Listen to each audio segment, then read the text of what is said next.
এটা প্রোগ্রামটা একটু ভিন্ন রকম। এটাকে সাধারণভাবে জনসংযোগ বললে ঠিক হবে না।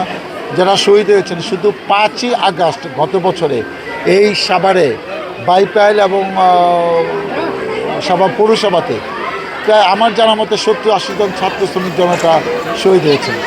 এবং আরেকটা সেন্সিটিভ ঘটনা আছে, 6 জন ছাত্র শ্রমিক জনতাকে গুলি করে হত্যা করে একটা ভ্যান গাড়িতে তাদেরকে শোয়ে পেট্রোল ঢেলে আগুন জ্বালিয়ে দিচ্ছে। সেই সব ছবি টবি আমাদের কাছে আছে, ভিডিও আছে। এটা সারা বাংলাদেশের জন্য একটা সেন্সিটিভ ব্যাপার।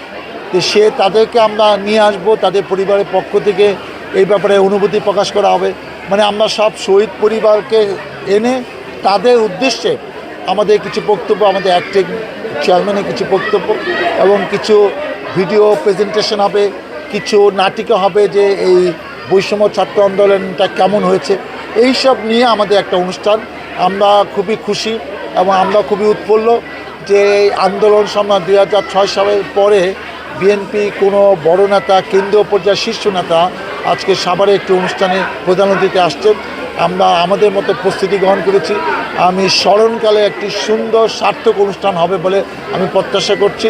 আমি সকলের সহযোগিতা চাই, দোয়া চাই, যাতে আমরা আশুলিয়াতে এই সুন্দর অনুষ্ঠানটা 30 তারিখে, যদিও ঝড় বৃষ্টি কী হবে না হবে জানি না, কিন্তু আমরা আমাদের মতো প্রস্তুতি নিয়েছি।